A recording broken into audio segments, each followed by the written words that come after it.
Here we go again. Mask mandates, COVID restrictions making a comeback in some schools. I know.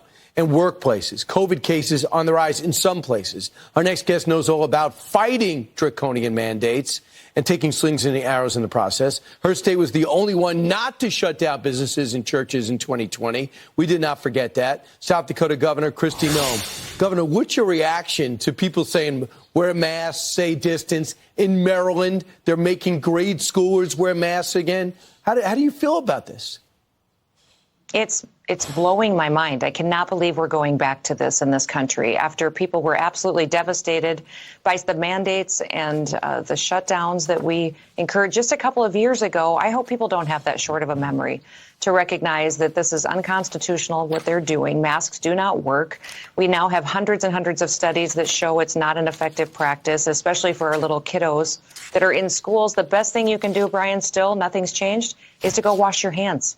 Just wash your hands, people. That is the most effective thing that you can do if you don't want to spread the COVID virus. All right, so here we go. Let's go back to politics for a second. We know how effective the ads have been getting people to South Dakota as you put on your blue jean shirt and told people the trades that were needed and the jobs that had to be filled. Is it a success?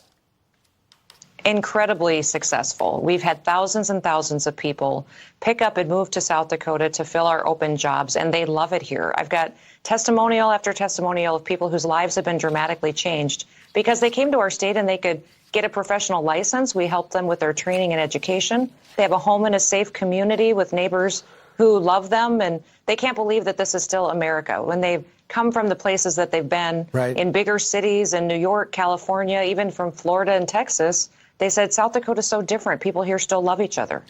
Former President Trump is going to be headlining a GOP rally in Rapid City tomorrow.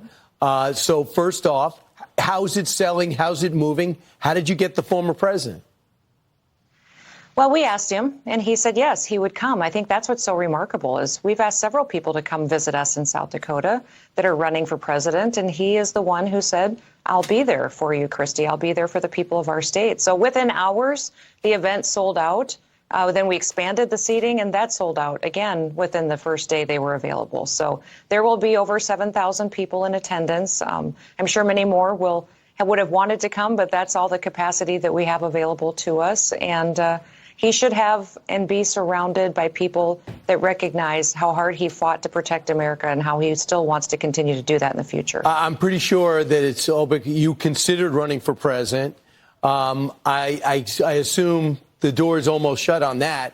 Many people, experts on the outside, have been saying that you'd be the perfect running mate should President Trump hold on to this lead and become the nominee. Have you thought about it? Have you discussed that with the former president?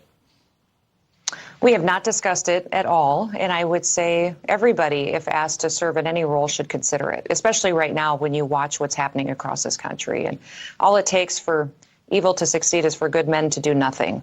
I've got a lot of people who say, oh, politics is ugly, politics, is divisive, I don't want to get involved in it. Well, how will you feel in 10 years when this country is no longer the greatest example of freedom in the world? So step up, people, be better. Go do what you can to be engaged, because the reason that we see the violence that's going on in New York City and in other communities is because good men did absolutely nothing. And now those of us who really do care and want to protect this country, we have to be present, show up like President Trump is tomorrow in South Dakota, and start talking about what is precious about this country that we need to save. Governor, have you endorsed him?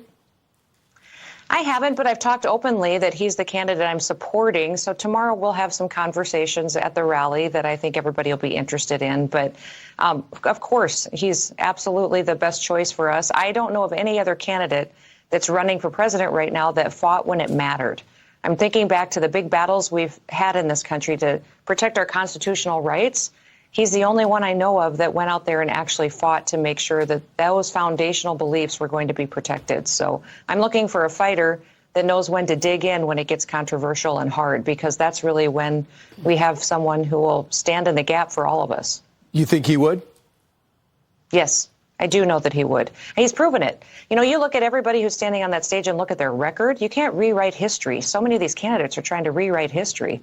People on that stage shut down their businesses. They shut down their states and their beaches. They had bad foreign policy when they were in office, when they had the chance to really do something to make America stronger. So boy, people don't let them just because they're giving a lot of speeches and debates, rewrite history. Go back and see what they really did when it really mattered. Then you'll decide who's the best person to lead this country again. Yeah, and by the way, this is the message you can get from the governor. If you need something done, ask for it. You asked for people, they came. You cut out ads, they went. You asked the president to help you out, had the Republican Party out in South Dakota, and he's coming. So Governor Kristi Noem, not shy. Nice to see you, Governor. A little persistent, yes. Yeah, nice to see you too, Brian. Have a wonderful day. You got it.